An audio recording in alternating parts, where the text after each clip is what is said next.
അപ്പൊ നമ്മള് ഇനി എങ്ങോട്ടാണ് ഇനി പോണത് വേറൊരു ഞെട്ടിക്കുന്ന ഒരു വ്യക്തിയുടെ അടുത്തേക്കാണ്. താങ്കളുടെ കൂടുതൽ ഇത്രയും ഞെട്ടിക്കുന്ന ആൾക്കാരൊക്കെ ലുക്കില്ലെന്നേ ഇപ്പൊ നമ്മള് കലയായി, പിന്നെ രാഷ്ട്രീയമായി, ഇനി എന്താണ് അടുത്തത്? ഇനി അടുത്തത് നമ്മൾ പോകുന്നത് വിദ്യാഭ്യാസം, വാട്ടർ അതോറിറ്റി. ജയകുമാർ IAS കേട്ടിട്ടുണ്ടോ? അറിയാം, അദ്ദേഹത്തിന്റെ അടുത്തേക്ക്, സാറിന്റെ അടുത്തേക്കാണ് പോകുന്നത്. അതായത് ഞാൻ ആദ്യം പറഞ്ഞ പോലെ നമ്മൾ കാണുന്ന ഒരാളല്ല രാജി ചേച്ചി എന്ന് പറയുന്നത്. അല്ല, ലുക്കിന്റെ അല്ല. അതായത് നമുക്ക് ഫ്രണ്ട്സ് ഇപ്പൊ മീഡിയന്ന് തന്നെ വേണമെന്നില്ല. പല സ്ഥലത്തുനിന്നും ഇതുപോലെ ഫ്രണ്ട്സ് നമുക്ക് അത്രയും നോളജ് ഫ്രണ്ട്സ് എനിക്ക് ആക്ച്വലി കുറവാണ്. ജസ്റ്റ് ഹൈ ബൈ ഫ്രണ്ട്സേ ഉള്ളൂ. ഓക്കെ, അപ്പൊ ഇവരെന്ന് പറഞ്ഞാൽ ഇതേ പറ്റിയൊക്കെ വിവരം ഉണ്ടായിട്ടല്ലല്ലോ ഇപ്പൊ ഇവരുമായിട്ട് കമ്പനി ആവുന്നത്. ജയകുമാർ സാർ എന്നൊക്കെ പറയുന്നത് ഭയങ്കര റെപ്യൂട്ടഡ് ആയിട്ടുള്ള ഒരു വ്യക്തിയാണ്. അപ്പൊ ജയകുമാർ സാർ ഈ പറഞ്ഞ പോലെ ചെറിയഞ്ചേട്ടൻ്റെ അടുത്ത് പറഞ്ഞ പോലെ എപ്പോഴും വിളിക്കുക, സംസാരിക്കുക, അങ്ങനെയൊന്നും ഇല്ലെങ്കിലും ക്ലോസ് ടു ഹാർട്ട് ആണ്. അപ്പൊ നമുക്കിനി അവിടെ ചെന്നിട്ട് ബാക്കി സംസാരിക്കാം. അത് തന്നെയായിരിക്കും നല്ലത്. കാരണം എനിക്ക് ഇതിനെ പറ്റി ഒന്നും ഒരു വിവരം ഇല്ലാത്തതുകൊണ്ട് ഞാൻ രാജേച്ചേട്ടൻ ചോദിച്ചിട്ട് ഒരു കാര്യമില്ല. അപ്പൊ അവിടെ ചെന്നിട്ട് നമുക്ക് ഇതിനെ പറ്റി സംസാരിക്കാം. ഇവര് തമ്മിൽ എങ്ങനെയാണ് ഫ്രണ്ട്സ് ആയതെന്നും ഇതുപോലെ തന്നെ മോളെന്നാണ് ഇവിടുന്ന് ഒരു ടൈറ്റിൽ കിട്ടിയത്. അപ്പൊ അവിടെ ചെല്ലുമ്പോൾ നമുക്ക് എന്താണെന്നുള്ളത് കേൾക്കാം. ഓക്കെ,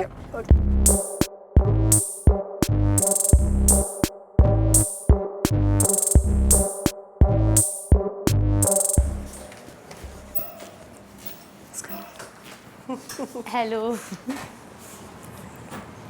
നമസ്കാരം സർ.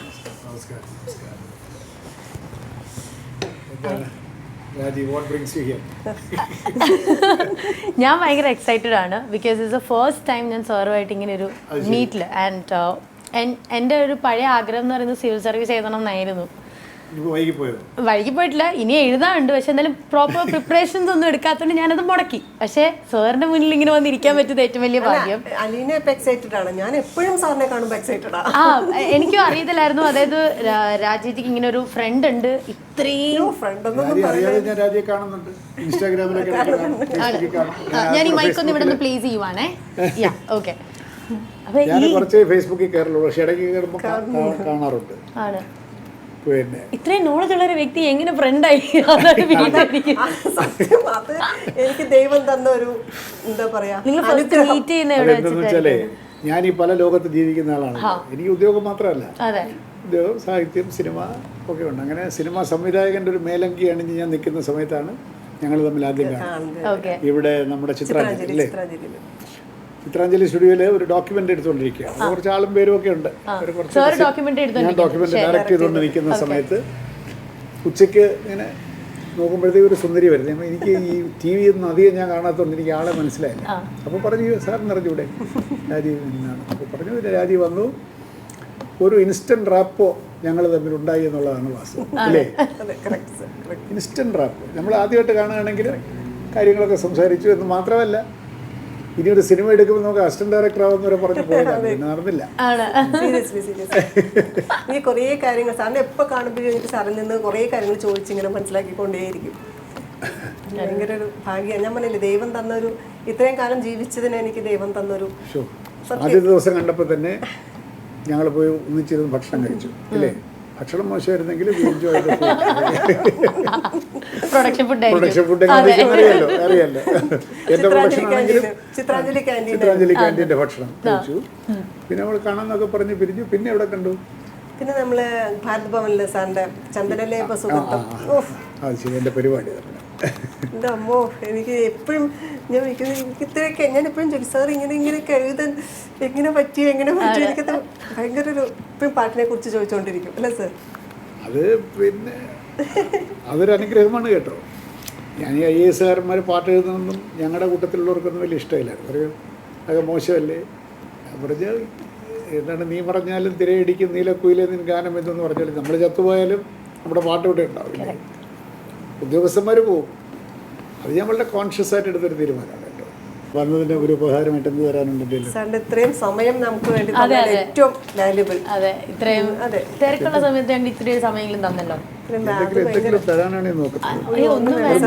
സാറിൻ്റെ സ്നേഹവും ഇത്രയും സമയം നമുക്ക് തന്നല്ലോ, അത് തന്നെ എനിക്കൊരാൾ തോന്നുന്നു. Thank you sir, thank you. ശരി, അപ്പൊ ഞങ്ങൾ ഇറങ്ങിക്കോട്ടെ. സ്ക്രിപ്റ്റ് എഴുതാനുള്ള പേനയാണ് കേട്ടോ. ശരി സർ.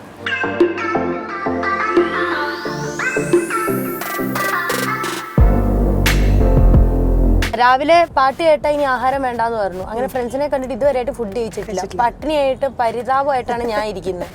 ലഞ്ചിന് തീരുമാനം ഉണ്ടാക്കണം. നമുക്ക് ഫുഡ് കഴിക്കാൻ പോവാം. എന്നാൽ ലഞ്ച് ഫുഡ് കഴിക്കാൻ പോവാം. ലഞ്ച് കഴിക്കാൻ പോവാം. റെഡി പോകാം.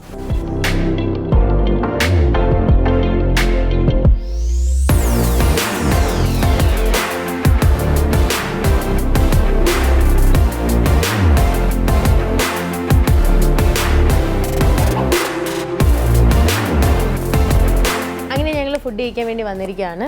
രാജധാനിയിലാണ് ഫുഡ് കഴിക്കാൻ വന്നിരിക്കുന്നത്. ആര് കറങ്ങി? രാവിലെ കഴിച്ചിട്ട് ഇറങ്ങിയതല്ലേ? നമുക്ക് അപ്പോൾ ആദ്യം ഓർഡർ കൊടുക്കാം. ഓർഡർ കൊടുത്തിട്ട് ബാക്കി സെറ്റ് ചെയ്യാം. Okay, order. സമയത്ത് ഭക്ഷണം കഴിക്കുന്നു. 12 മണിക്ക് കഴിച്ചോണ്ടിരുന്ന പാവം കൊച്ച. എന്താ വേണ്ടേ? Rice item? റൈസ്. പിന്നെ 2 മസാല ദോശ, ഒരു ghee roast, sambar, chutney, dragon, caterpillar fry. ഓഫ്, ഭയങ്കര അഭിനയം. Water please. Water, cold water മതിയോ? Hot water. ഓക്കെ, അപ്പോൾ അങ്ങനെ നമ്മൾ ഫുഡിന് ഓർഡറൊക്കെ കൊടുത്തു. ഇനി എന്തായാലും ഫുഡ് വരുന്നവരെ വരെ നമുക്ക് ഒരുപാട് കാര്യങ്ങൾ സംസാരിക്കാനുണ്ട്. ഞാൻ ഇതുവരെ നമ്മൾ രാജി ചേച്ചീൻ്റെ കുറേ ഫ്രണ്ട്സിനെയൊക്കെ നമ്മൾ മീറ്റ് ചെയ്തു. ഔട്ട് ഓഫ് നോവേർ നമ്മൾ പ്രതീക്ഷിക്കാത്ത ആൾക്കാരാണ്. മീഡിയയിലല്ലാത്ത ആൾക്കാരെയാണ് പല സ്റ്റേജസ് നമ്മൾ കണ്ടല്ലേ. പൊളിറ്റിക്കലാണെങ്കിൽ കണ്ടു, പിന്നെ കലാരൂപത്തിൽ കണ്ടു, എഡ്യൂക്കേഷണൽ രീതിയിൽ കണ്ടു, അങ്ങനെ എല്ലാ നല്ല നല്ല കമ്പനീസ്. പക്ഷെ ഇൻഡസ്ട്രിയിലുള്ള ആൾക്കാർ കുറവാണോ പൊതുവേ? ഇൻഡസ്ട്രിയിലെ ആൾക്കാർ കൂടുതലാ ആണ്. എനിക്ക് കമ്മ്യൂണിക്കേഷൻ കുറവാണെന്നാണ് ഉദ്ദേശിച്ചത്. ഞാൻ ചോദിച്ചാൽ ഫ്രണ്ട്ഷിപ്പ് മെയിൻറ്റെയിൻ ചെയ്യുന്നതിൽ അല്ല, ഇൻഡസ്ട്രിയിലെ ആൾക്കാർ എല്ലാവരും ഞാൻ ഹൈ ബൈ ആണ്. പക്ഷെ അങ്ങനെ ക്ലോസ് ആയിട്ട് അങ്ങനെ ഞാനങ്ങനെ ഫ്രണ്ട്ഷിപ്പ് മെയിൻറ്റെയിൻ ചെയ്യാന്നുള്ളൊരു സംഭവം ഇല്ല. എന്നും വിളിക്കുക എപ്പോഴും അങ്ങനെ ഒരു സംഭവം എനിക്കില്ല. പക്ഷെ എല്ലാവരും നല്ല അടുത്ത ആൾക്കാർ തന്നെയാണ്. ഓക്കെ, ശരിക്കും ട്രിവാൻഡ്രത്ത് അല്ലല്ലോ ശരിക്കുള്ള സ്ഥലം എന്ന് പറയുന്നത്, കൊച്ചി അല്ലേ? ഓക്കെ, അപ്പൊ അവിടെ നിന്ന് എങ്ങനെ ട്രിവാൻഡ്രം വന്നു? പഠിത്തമൊക്കെ അവിടെ കൊച്ചി പഠിച്ചതെല്ലാം എറണാകുളമാണ്. ആണ്. എങ്ങനെ ഈ ഫീൽഡിലേക്ക് വന്നേ? ഈ ഫീൽഡിൽ ഞാൻ ദൂരദർശൻ ന്യൂസ് റീഡർ ആയിരുന്നു. ഓക്കെ, ദൂരദർശനിലെ ന്യൂസ് റീഡർ ആയിരുന്നു. കോമ്പയർ ആയിരുന്നു. ഓക്കെ, അങ്ങനെ ഒരു ഫിലിമിന് അല്ല ഞാൻ ചോദിച്ചത്, പണ്ട് പോലെ ഇങ്ങനെ ഇതിൽ വരണം എന്ന് ആഗ്രഹിച്ചിട്ട് അങ്ങനെ എങ്ങനെയായിരുന്നു, അതോ ഈ കൊച്ചിയിൽ നിന്ന് എങ്ങനെയാണ് ദൂരദർശൻ? അലീനെ ഒരു കമ്പാരിസൺ പറയാം. അലീനയുടെ ക്യാരക്ടർ തന്നെ, കാരണം എല്ലാത്തിലും പാർട്ടിസിപ്പേറ്റ് ചെയ്യും, ചാടി കയറി. ചെറുതിലേ മുതലൊരു എൻ്റെ വീട്ടിൽ പറയും, ഞാൻ ഞങ്ങളുടെ നാട്ടിൽ പറയും ഈ നീറെന്ന് പറയും. നീറിൻ്റെ അങ്ങനത്തെ ഒരു ക്യാരക്ടറാണ്. അപ്പം കൊച്ചിലെ മുതല് ഡാൻസ് പാട്ട് പറഞ്ഞു പോയി. അല്ല, പഠിച്ചിട്ടുണ്ട്. അപ്പം അതൊക്കെ പാർട്ടിസിപ്പേറ്റ് ചെയ്യും. കോളേജിലും സ്കൂളിലും ഒക്കെ എല്ലാ പ്രോഗ്രാം, പ്രൈസ് കിട്ടുമോ കിട്ടില്ല എന്നുള്ളതല്ല, എല്ലാം പാർട്ടിസിപ്പേറ്റ് ചെയ്യും. അങ്ങനെയായിരുന്നു. പിന്നെ ദൂരദർശൻ ന്യൂസ് റീഡേഴ്സിനെയും കോമ്പയറേഴ്സിനെയും ആങ്കേഴ്സിനെയും ഇൻവൈറ്റ് ചെയ്യണമെന്ന് പറഞ്ഞിട്ട് ആപ്ലിക്കേഷൻ അയച്ചു. അങ്ങനെ കിട്ടിയതാ. അപ്പം അത് കണ്ടിട്ട് അസീസ് അങ്കിൾ എന്ന് പറയും, പൂനെ ഇൻസ്റ്റിറ്റ്യൂട്ട് ഫസ്റ്റ് ബാച്ചാണ്, റാങ്ക് ഹോൾഡറൊക്കെയാണ്. അദ്ദേഹം ഇല്ല, ഇപ്പം മരിച്ചുപോയി. അദ്ദേഹത്തിൻ്റെ ഒരു NFDC പ്രോജക്റ്റിൻ്റെ ഒരു മൂവിക്ക് വേണ്ടി ഹീറോയിനായിട്ട് എന്നെ സെലക്ട് ചെയ്തു. ഓക്കെ, മധു അമ്പാട്ടായിരുന്നു ക്യാമറ. അന്നത്തെ എല്ലാ ഫേമസ് രാധാകൃഷ്ണൻ ചേട്ടനാണ് ആർട്ട് ഡയറക്ടർ. നമ്മുടെ മേക്കപ്പ് സുരേഷ് കുണ്ട്ര എന്നൊക്കെ പറയും. അപ്പോൾ അദ്ദേഹം അന്നത്തെ എല്ലാം ഫേമസാണ്. അപ്പോൾ അതാണ് ഫസ്റ്റ് മൂവി. തിലാനങ്കിൾ രാഘവനങ്കിളൊക്കെയായിരുന്നു കോമ്പിനേഷൻ. ഫസ്റ്റ് മൂവി അതാണ്. ആ മൂവിക്ക് എനിക്ക് ഫെസ്റ്റിവൽ ഡയറക്ടറേറ്റിൽ നിന്ന് ഇൻവിറ്റേഷനൊക്കെ ഉണ്ടായിരുന്നു, നാഷണൽ. ഓക്കെ, അത് കഴിഞ്ഞിട്ട് സെക്കൻഡ് ഞാൻ ചെയ്യുന്ന TV ചന്ദ്രൻ ചന്ദ്രേട്ടൻ്റെ സീരിയലാണ്, സദാശിവൻ്റെ കുമ്പസാരം. ചന്ദ്രേട്ടൻ ഒരു സീരിയലേ ചെയ്തിട്ടുള്ളൂ എന്നാണ് എൻ്റെ ഓർമ്മയിൽ, ഒരു സീരിയൽ ചെയ്തിട്ടുള്ളൂ. അതാണ് ഞാൻ സീരിയലായിട്ട് ചെയ്യുന്നത്. ഓക്കെ, പിന്നെ കുറേ സീരിയൽസ് ചെയ്തു, ബാക്ക് ടു ബാക്ക്. കൗമുദിയിലുണ്ടായിരുന്ന നമ്മുടെ കള്ളിക്കാട് രാമേന്ദ്രൻ സാർ എന്ന് പറയും, ഇപ്പോൾ ഉള്ളവർക്ക് അറിയുമോയെന്ന് എനിക്കറിയില്ല. കള്ളിക്കാട് രാമേന്ദ്രൻ സാറിൻ്റെ സീരിയലിൻ്റെ ഹീറോയിനായിരുന്നു. പിന്നെ Sunny Joseph sir, cameraman Sunny Joseph sir ഒരു സീരിയൽ ചെയ്തു, അതിൻ്റെ ഹീറോയിനായിരുന്നു. അതിന് എനിക്ക് അവാർഡ് കിട്ടി.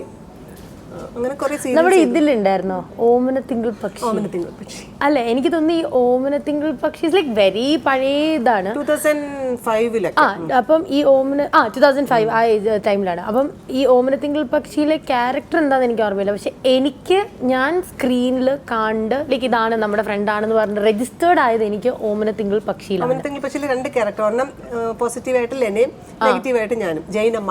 എക്സാക്ട്ലി, ബിക്കോസ് എനിക്ക് കറക്റ്റ് ഓർമ്മയില്ല. കാരണം നമ്മുടെ ഏജ് ഗ്രൂപ്പിലാണ് അന്ന് അതിൽ അഭിനയിച്ച അനുശ്രീയും അവരൊക്കെ ഇപ്പോൾ വലിയ അനുശ്രീയൊക്കെ ഉള്ളത്. അപ്പം എനിക്കിങ്ങനെ TV യിൽ ഇങ്ങനെ കണ്ട് രജിസ്റ്റേർഡ് ആയിട്ട് ഇങ്ങനെ ഒരു ഓർമ്മയുണ്ട്. അപ്പം ഓമനത്തിങ്കൾ പക്ഷി ആണോ എനിക്ക് തോന്നുന്ന എനിക്കറിയില്ല ആൾക്കാരുടെ ഇടയിലേക്ക് കയറിയിരിക്കുന്ന ഓമനത്തിങ്കൾ പക്ഷിയാണോ അതോ അതിന് മുമ്പ് അത് ആ ചാനലിൽ ഒരു മെഗാ സീരിയൽ ടോപ്പിൽ നിന്നൊരു mega serial one of the best mega serial probably ആ സമയത്ത് ഏറ്റവും ജോയ്സി ചേട്ടന്റെ സ്ക്രിപ്റ്റില് ബെസ്റ്റ് ഈവൻ ക്യാരക്ടേഴ്സ് എടുക്കുവാണെങ്കിൽ തന്നെയും എല്ലാവരും സിനിമയിലുള്ള ആൾക്കാരാണ് അതിൽ ചെയ്തിരിക്കുന്നത്.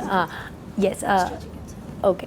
അപ്പോൾ ഞാൻ ചോദിക്കുന്ന ഓമനത്തിങ്കൾ പക്ഷിയാണോ പിന്നെ ഇപ്പോഴത്തെ ഈ ആൾക്കാർ പറയുന്ന പോലെ വൈറൽ അല്ലെങ്കിൽ എന്നെ ഏറ്റവും കൂടുതൽ ആൾക്കാർ ശ്രദ്ധിച്ചിരുന്നു എന്ന് പറയാവുന്നത് ഓമനത്തിങ്കൾ പക്ഷി ആയിരിക്കും? അല്ല കുട്ടി, എനിക്ക് ഓമനത്തിങ്കൾ പക്ഷി പറയുന്നുണ്ട്. പക്ഷെ ഇപ്പോഴും എനിക്ക് വിശ്വസിക്കാൻ പറ്റാത്ത കാര്യം ദൂരദർശൻ സീരിയലിലെ ആൾക്കാർ ഇപ്പോഴും പറയുന്നുണ്ട് ദൂരദർശനിൽ ഉണ്ടായിരുന്ന ആളല്ലേ എന്ന് ചോദിക്കുന്നുണ്ട്.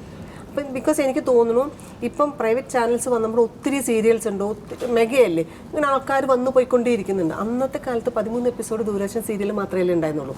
അപ്പോൾ അതെല്ലാം ജനങ്ങളുടെ മനസ്സിലുണ്ട്. ഇന്നിപ്പോൾ ഒരു എപ്പിസോഡ് ഇപ്പം ഞാൻ തന്നെ പറയാം, എന്നെ ഒരു എപ്പിസോഡ് കണ്ട് അടുത്ത എപ്പിസോഡിൽ അത് മനസ്സിൽ നിൽക്കുന്നില്ല. കുറേ ചാനൽസ് ഉണ്ടല്ലോ, അത് ദൂരദർശൻ മാത്രമല്ലേ ഉള്ളൂ. അപ്പം അതാണ് എല്ലാവരുടെ മനസ്സിൽ കൂടുതൽ നിൽക്കുന്നത്. സൂപ്പർ. അപ്പോൾ ഇനിയിപ്പോൾ എന്താണ് അടുത്തത്? എന്താണ് സിനിമ ഡയറക്റ്റ് ചെയ്യണം എന്നാണോ അതോ സിനിമ ചെയ്യണം എന്നാണോ, എന്താണ് പ്ലാൻ? ഡയറക്ഷൻ ഇപ്പം സാറ് പറഞ്ഞ പോലെ എനിക്ക് മനസ്സിൽ എവിടെയോ കിടക്കുന്ന ഒരു ആഗ്രഹമാണ്, നടക്കുമെന്ന് അറിയില്ല. പക്ഷെ ഞാൻ ഓൾമോസ്റ്റ് ഞാൻ പറഞ്ഞില്ലേ മമ്മൂക്കയുടെ ഹീറോയിനായിരുന്നു ഡാനിയിൽ.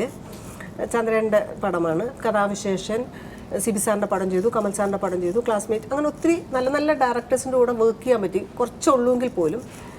പിന്നെ ഒരു ഹിന്ദി മൂവി ചെയ്തു ടി കെ രാജകുമാർ സാറിൻ്റെ ഫ്രീ കിക്ക് പറഞ്ഞിട്ട് ഇയേഴ്സ് ബാക്ക്.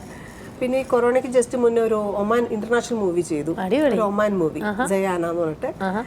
അപ്പം അതൊക്കെ ചെയ്തിട്ടുണ്ട്. പക്ഷെ ഇപ്പം എനിക്ക് ഇപ്പം മൂവിയിൽ ഞാൻ കോൺസെൻട്രേറ്റ് ചെയ്തില്ല. ഇപ്പം സിനിമയിൽ കോൺസെൻട്രേറ്റ് ചെയ്യണം എന്നാണ് ആഗ്രഹം. സീരിയൽസ് ഉണ്ടെങ്കിലും മൂവിയിൽ കുറച്ചും കൂടെ ചെയ്താൽ കൊള്ളാം. കാരണം കുറേ പോപ്പുലാരിറ്റി തരുന്ന സീരിയൽസാണ്.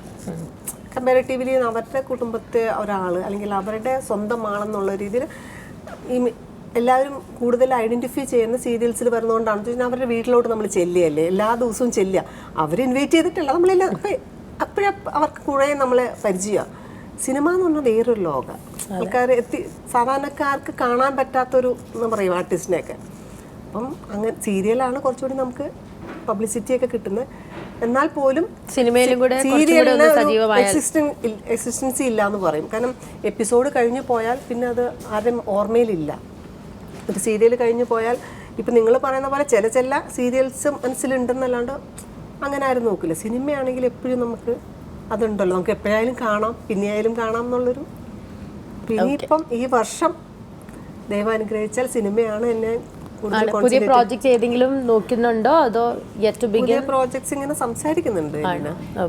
നല്ല ക്യാരക്ടേഴ്സ് കിട്ടിയാൽ ചെയ്യാം. എല്ലാം കിട്ടട്ടെ, അടിപൊളിയാവട്ടെ. ഓക്കെ. അപ്പോൾ എന്തായാലും നമുക്ക് ലഞ്ച് നമ്മുടെ ഓരോന്നോരോന്നായിട്ട് വന്നിരിക്കുകയാണ് ഫ്രം സ്റ്റാർട്ടർ. അപ്പോൾ ഞങ്ങൾ ഇനി മെല്ലെ ലഞ്ച് കഴിക്കാൻ പോവാണ്. അത് കഴിഞ്ഞിട്ട് ഇനി നമുക്കുണ്ടോ പോകാൻ സ്ഥലങ്ങളുണ്ടോ? ഉണ്ട്. ഓക്കെ. അപ്പോൾ ഞങ്ങൾ ലഞ്ച് കഴിച്ചിട്ട് ബാക്കി വിശേഷങ്ങൾ വിടില്ല. ശരി, അപ്പോൾ നമുക്ക് കഴിക്കാം അല്ലേ?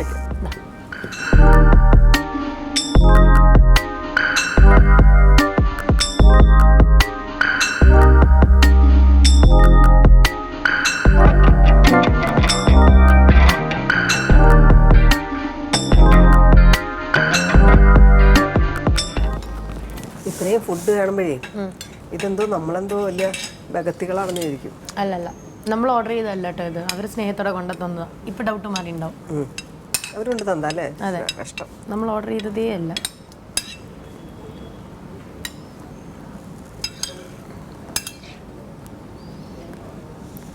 സാലഡാണ്. ഇതാ ഡ്രാഗൺ ചിക്കൻ. പൊതുവേ ചിക്കൻ്റെ ആളാണോ? ഇനി അങ്ങനെ നോൺ വെജ് മസ്റ്റൊന്നും അല്ല. വല്ലപ്പോഴും കഴിക്കുന്നേ ഉള്ളൂ.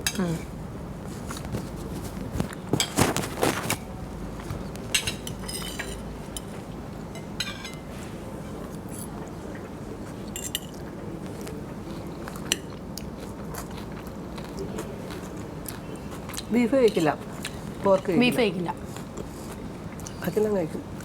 വീട്ടിലങ്ങനെ വയ്ക്കില്ല കൂടുതലും നോൺ വെജ്. അമ്മ കഴിച്ചിട്ടുണ്ടാവോ?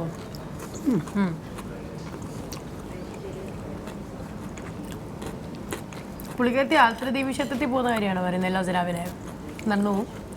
അവിടെ നടക്കുന്നത്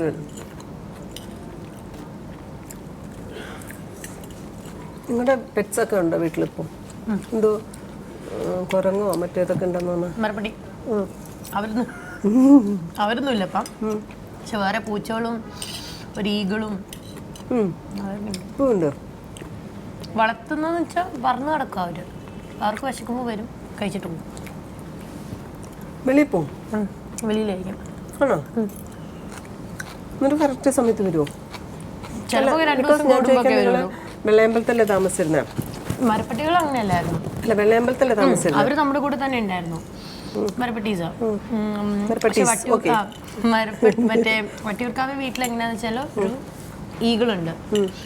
അവിടെ ചെന്നിട്ട് വന്നതാ. അപ്പൊ അതിന് ഇടയ്ക്കിടയ്ക്ക് ഒരു 2 ദിവസം കൂടുമ്പോൾ വരും, മീനൊക്കെ മേടിച്ച് കഴിച്ചിട്ട് പോകും, വെള്ളം കുടിച്ചിട്ട് പോകും, പിന്നെ ഒരു പോക്ക് പോകും, പിന്നെ നെക്സ്റ്റ് ഡേ ചിലപ്പോൾ വരും, ചിലപ്പോൾ വരില്ല. അങ്ങനെ നമ്മ പറഞ്ഞത് എനിക്ക് ഓർമ്മയുണ്ട്, ഒരു ദിവസം വരൂ കാണാന്നൊക്കെ. അമ്മ എന്നിട്ട് മീനിങ്ങനെ എടുത്ത് വെച്ചേക്കും, ഇത് വരുമ്പോൾ കൊടുക്കാൻ വേണ്ടി ഫ്രീസറിൽ. വന്നു കഴിഞ്ഞാൽ അമ്മ പറയും വെയിറ്റ് ഇപ്പം തരാവേ എന്നൊക്കെ പറഞ്ഞിട്ട് ഭയങ്കര കമ്പനി. ഹലോ, നിങ്ങൾ ട്രാവൽ ചെയ്യുമ്പോൾ അമ്മയൊന്നും ഇല്ലാണ്ടാവുമ്പോൾ ഭക്ഷണം കൊടുക്കാൻ അപ്പനുണ്ടാവും, ആരെങ്കിലും ഒരാൾ വീട്ടിൽ എന്തായാലും ഉണ്ടാവും. അല്ലേ സർവൻ്റ് ടീച്ചർ പറഞ്ഞിട്ടുണ്ട്.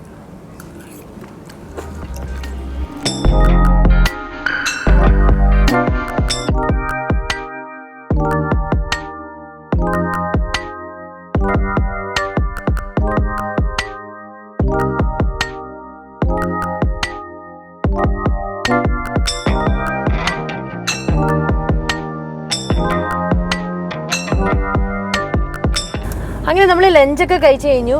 ഇനി നമ്മൾ എങ്ങോട്ടേക്കാണ് ഉറങ്ങണോ? ഉച്ചക്ക് ഉറക്കം മസ്റ്റാണോ? വല്ല കിട്ടുന്ന സമയം ജസ്റ്റ് ഒന്ന്. നമ്മളിപ്പോ നിക്കുന്ന ഏരിയ എന്ന് പറയുന്നത് നമ്മുടെ കവടിയാർ. അപ്പൊ ഇവിടെ നിന്ന് നമ്മൾ എങ്ങോട്ടേക്ക്? അപ്പൊ നമുക്ക് നിയർ ബൈ ഞാൻ റെഗുലർ പോകുന്ന ഒരു പാർലറിലൊന്ന് ജസ്റ്റ് വിസിറ്റ് ചെയ്താലോ? ശരി, പാർലറിൽ പോവാം. അതല്ലാണ്ട് സ്കിന്നിന് ഹെയറിനൊക്കെ എന്തെങ്കിലും ഒക്കെ? സ്കിന്നിന് ചെയ്യുന്ന ഒരു സ്ഥലമുണ്ട്.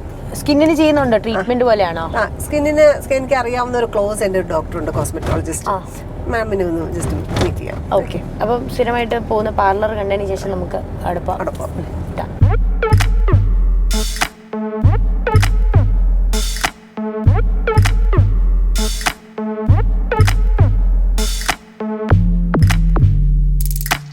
അപ്പൊ ഇവിടെയാണ് സർവീസ് ചെയ്യാൻ വരാറുള്ളത്. അതെ, എൻ്റെ ഈ ഭംഗിയുള്ള കോലത്തിന്റെ ഉത്തരവാദി പേരെന്താ? അരുൺ. അപ്രതീക്ഷിതമായിട്ട് ഞാൻ വന്നു എന്നാണ് അരുൺ പറയണത്. അതെ, ആണല്ലോ. കാരണം ഇടിച്ചു കയറി ഇത്രയും തിരക്കിൽ എൻ്റെ അടുത്ത് പറഞ്ഞു തിരക്കുണ്ടാവും, നമുക്ക് പോയി നോക്കാന്ന് പറഞ്ഞു. പക്ഷെ ഇവിടെ ഭയങ്കര തിരക്കാണ്. തിരക്കിനിടയ്ക്ക് പാവത്തിന് അതിൻ്റെ ഇടയ്ക്ക് അവിടെ വർക്ക് ചെയ്തുകൊണ്ടിരുന്നതിന്റെ ഇടയ്ക്കാണ് നമ്മൾ പിടിച്ചു പറ്റുക. അപ്പൊ ഇവിടെ വരുമ്പോൾ ഹെയർ കട്ടും ത്രെഡിങ്ങും ഒക്കെയാണോ ചെയ്യുന്നത്? എന്തൊക്കെ സർവീസാണ് ചെയ്യുന്നത്? ഞാൻ ഹെയർ ആണ് കൂടുതലും, എക്സ്പേർട്ടാണ്. ഞാൻ പലയിടത്തും, കുറ്റം പറയാനല്ല, പലയിടത്തും പോയിട്ടുണ്ട്. പക്ഷെ എല്ലാ സ്ഥലത്തും അതിൻ്റെ ഓണർ അങ്ങനെ നമ്മൾ ആരുടെ പേരിലാണ് പോകുന്നത് അവരല്ല ചെയ്തു തരാം. ഞാൻ പോയയിടത്തൊക്കെ സ്റ്റാഫാണ് ചെയ്തു തന്നെ. ഇവിടെ ആരും തന്നെത്താൻ ചെയ്തു. അത് ഭയങ്കര നമുക്ക് ട്രസ്റ്റാണ്. നമ്മുടെ ക്രൈസ്നർ സ്കൂളിന്റെ തൊട്ടടുത്ത് തന്നെയാണ്. അപ്പൊ നിങ്ങൾ ഇവിടെ വരെ അതെ, ദി ഗ്ലാഡ്. സൂപ്പർ. അപ്പൊ നടക്കട്ടെ, വർക്ക് കിടക്കട്ടെ. എന്തായാലും എന്നെ പറ്റി പറയാനുണ്ടോ? പറയാനുണ്ടോ? ഒന്നുമില്ല, വർക്ക് ചെയ്യാൻ പൊക്കോട്ടെ എന്നൊന്നും ഭാവിച്ചിട്ടുണ്ട്. അപ്പൊ ഇവിടെ എല്ലാവിധ സർവീസസും ഉണ്ട്. ത്രെഡിങ് അങ്ങനത്തെ കാര്യങ്ങൾ, ലേഡീസിന്റെ എല്ലാവിധ സർവീസും ഉണ്ട്, ഹെയറിന്റെ ഉണ്ട്, എല്ലാം ഉണ്ട്. സൂപ്പർ. ഓടി വന്നിട്ട് നമ്മൾ എല്ലാവരും നല്ല സർവീസിന് വേണ്ടിയിട്ട് ഗ്ലാഡിലോട്ട് വരിക. അപ്പൊ ഇറങ്ങാം. ഇന്ന് എന്തെങ്കിലും സർവീസ് ചെയ്യണ്ടോ? ഇന്നിപ്പോ ഒന്നുമില്ല, സമയം പോകും. ഓക്കെ, അപ്പൊ വാ.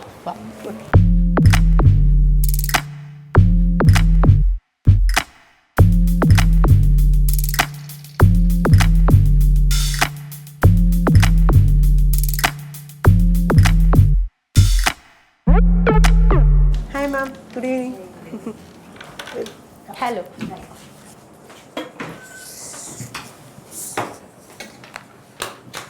അപ്പൊ ഇതാണ് ഫാക്ടറി അല്ലേ? ഓക്കെ, നമ്മൾ അങ്ങോട്ട് വരുന്ന വഴിക്ക് മെൻഷൻ ചെയ്തിരുന്നു. ഞാൻ ഈ മൈക്ക് ഒന്ന് ഇവിടെ പ്ലേസ് ചെയ്യുവാനേ. എന്ത് ട്രീറ്റ്മെന്റ് ആയിരുന്നു ഇവിടെ മുമ്പ് ചെയ്തത്? എന്റെ മുഖം ഇങ്ങനെയെങ്കിലും ഇപ്പൊ ഇരിക്കുന്നതിന്റെ എല്ലാ കാര്യത്തിലും താങ്ക്സ് പറയണ്ട ഡോക്ടർ ആശോട ആണ്. ഓക്കെ, എനിക്ക് പിഗ്മെന്റേഷൻ നല്ലോണം ഉണ്ടായിരുന്നു. ആ പിഗ്മെന്റേഷൻ മാമിന്റെ ട്രീറ്റ്മെന്റുകൾ കുറഞ്ഞു. അപ്പം ഞാൻ മാം പറയുന്ന പോലെ കെയർ ചെയ്യാത്തതുകൊണ്ട് ചില പ്രശ്നങ്ങളൊക്കെ ഉണ്ടെന്നേ ഉള്ളൂ. പിന്നെ ഡ്രൈ സ്കിന്നായിരുന്നു, അത് നല്ല വ്യത്യാസം വന്നിട്ടുണ്ട്. ഇവിടെ എന്തൊക്കെ സർവീസസ് ആണെന്നുള്ളത് ഞാൻ ആദ്യം മാമിനോട് തന്നെ ചോദിക്കട്ടെ. നമുക്ക് ഇവിടെ എന്തൊക്കെ സർവീസസ് ആണുള്ളത്? Any skin related issues, plus cosmetology, the anti-aging, laser treatments, then in plus all general dermatology treatments, and mainly focusing on cosmetology. ആണ്. Okay okay perfect. അപ്പം എനിക്ക് hair transplantation, hair implantation, everything. Okay, ഹെയറിന്റെ consultation എന്ത് രീതിയിലുള്ളതാണെങ്കിലും അവിടെ. Okay, micro bleeding നമുക്ക് ഞങ്ങൾക്കൊക്കെ പറ്റുന്ന എല്ലാ ഐബ്രോ മൈക്രോ ബ്ലേഡിംഗ് ചെയ്യും, പിഗ്മെന്റേഷൻ. നമുക്കെന്ന് പറയണ്ട ഇപ്പൊ സാധാ എല്ലാ ആൾക്കാരും ചെയ്യുന്ന ഒരു കാര്യമാണ്. പണ്ടായിരുന്ന ഒരു കോൺസെപ്റ്റ് ഉണ്ടായിരുന്നത്, ഇപ്പൊ മീഡിയയിലുള്ളവർക്ക് മാത്രമേ ചെയ്യുന്നത്. പക്ഷെ ഇപ്പൊ ലൈക്ക് എനിബഡി ക്യാൻ ഡു എന്നുള്ള ഞാൻ ചെയ്തിട്ടുണ്ട്. അപ്പൊ എനിക്ക് എന്നെ സംബന്ധിച്ച് ഐബ്രോസ് ഒന്നും ഇനി ഷെയ്ഡ് ഒന്നും ചെയ്യണ്ട, യൂഷ്വൽ അങ്ങനെ പോവും. പിഗ്മെന്റേഷൻ ചെയ്തിട്ട് ഇപ്പൊ ഭയങ്കര നല്ല റിസൾട്ട് ഉണ്ട് അല്ലേ? നല്ല റിസൾട്ട്. ഓക്കെ, പക്ഷെ ഇപ്പൊ കുറച്ച് നാളായിട്ട് ഞാൻ മുങ്ങി നടക്കുക. ഇന്ന് തന്നിട്ടുണ്ട് പറഞ്ഞു ഓൾറെഡി ഇങ്ങോട്ടേക്ക് വരണം സർവീസ് ചെയ്യണം എന്നുള്ളത്. സോ ഇത് എങ്ങനെയാണ് ഓരോ ആൾക്കാർക്കും ഡിഫറെന്റ് ആയിട്ടുള്ള രീതിയിലാണോ അതോ എല്ലാവർക്കും ഒരേ ടൈപ്പ് ആയിരിക്കും? ഡിപ്പെൻസ് ഓൺ നമ്മുടെ മീൻസ് ക്ലയന്റിന്റെ റിക്വയർമെന്റ് അല്ലേ ഫസ്റ്റ്ലി.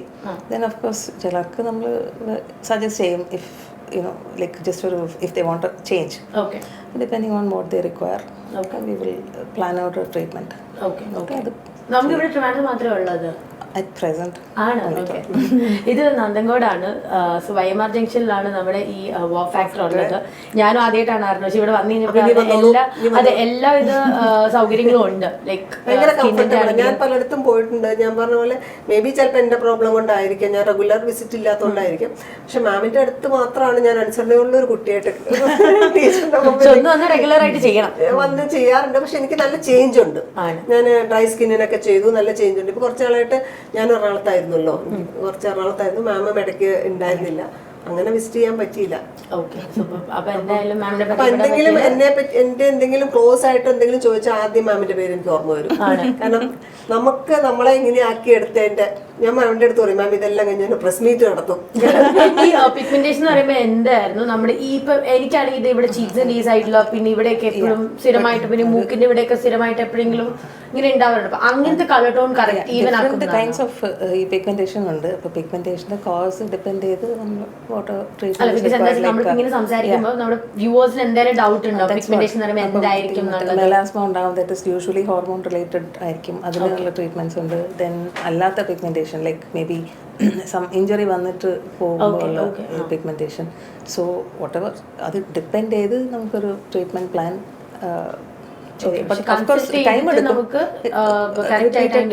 റിപ്പീറ്റഡ് സെഷൻസ് ചെയ്യേണ്ടി വരും. പറയുന്ന ഇൻസ്ട്രക്ഷൻസ് കറക്റ്റ് ഫോളോ ചെയ്യേണ്ടി വരും. ലൈക്ക് ഇൻ ബിറ്റ്വീൻ 2 സെഷൻസ് ആ പ്ലാനിലുള്ള മെഡിക്കേഷൻ കറക്റ്റ് ആയിട്ട് യൂസ് ചെയ്യണം, സൺസ്ക്രീൻസ് യൂസ് ചെയ്യണം. വേറൊരു ഇപ്പൊ മേക്കപ്പ് യൂസ് ചെയ്യാണ്ടിരിക്കാൻ BB ഗ്ലോ എന്നൊരു ട്രീറ്റ്മെന്റ് ഉണ്ട്. കാരണം മേക്കപ്പ് നമുക്ക് അങ്ങനെ സെമി പെർമനന്റ് ആണ്, മേക്കപ്പ് അധികം യൂസ് ചെയ്യേണ്ടി വരില്ല. ഓൾറെഡി നമ്മുടെ ഫേസ് അങ്ങനെ അങ്ങനെ ഡിപ്പെൻസ്, ആർക്കെങ്കിലും ചെയ്യണമെങ്കിൽ ചെയ്ത് കൊടുക്കാറുണ്ട് ഇഫ് ഇറ്റ് ഇസ് അവർക്ക് സൂട്ടബിൾ ആണെങ്കിൽ.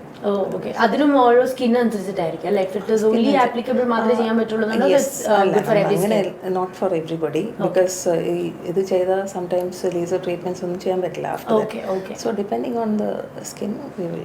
ഓക്കെ, സോ നിങ്ങൾ യൂട്യൂബിൽ കാണുന്നൊന്നും അങ്ങനെ വിശ്വസിക്കരുത്. Anything is there, do come consult to a good doctor, എന്നിട്ടേ ചെയ്യാവുള്ളൂ. ഞാനിവിടെ വന്നിട്ട് മാമിന്റെ അടുത്ത് കുറേ സമയം ഞാൻ സ്പെൻഡ് ചെയ്തു. കാരണം അതങ്ങനെയല്ലേ, യൂട്യൂബിൽ ഇങ്ങനെ കണ്ടു അങ്ങനെ കണ്ടു എന്നപ്പോൾ എല്ലാം എനിക്ക് എക്സ്പ്ലെയിൻ ചെയ്തു ഇങ്ങനെയാണ് ഇങ്ങനെ ചെയ്തത്. അല്ല അതിപ്പോ ഞാനും മാമിനെ കിട്ടിയപ്പോൾ ഞാൻ പിഗ്മെന്റേഷൻ, ഇപ്പോൾ pigmentation different types of pigmentation ഉണ്ട്.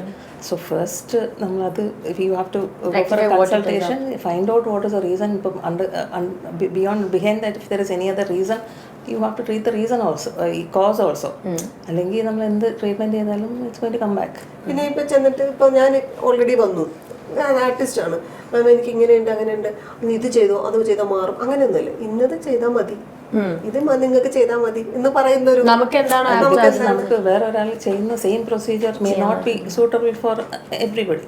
അപ്പം അത് നമ്മുടെ റിക്വയർമെന്റ് ഡിപ്പെൻഡ് ചെയ്ത് then only we can do. ഇപ്പം വേറെ ഒരാൾ സം പ്രൊസീജിയർ ചെയ്തിട്ട് അതേപോലെ same thing we cannot do for you. Okay, super. അപ്പൊ എന്തായാലും thank you for all this information. ഇന്നിപ്പോ എന്തായാലും ഇനിയിപ്പം എന്ത് ആവശ്യം ഉണ്ടെങ്കിലും ഞാൻ വരും ഡെഫിനറ്റ്ലി, ബിക്കോസ് എനിക്ക് കുറെ സ്കിന്നിന് പ്രശ്നങ്ങളൊക്കെ എപ്പോഴും പറയുന്നു ട്രിവാൻഡ്രത്തെ ട്രസ്റ്റ് വർത്തിയായിട്ട് സ്കിന്നിനും ഹെയറിനും ഏത് കാര്യത്തിനും നമുക്ക് കൺസൾട്ട് ചെയ്യാൻ പറ്റുന്നതാണ്. Thank you so much. Thank you. Okay, ഞാൻ നമുക്കപ്പം അതിന്റെ മുമ്പ് എനിക്കൊന്ന് ടാറ്റയൊക്കെ പറഞ്ഞു വിടുന്നേ. ശരി, thank you so much. Thank you.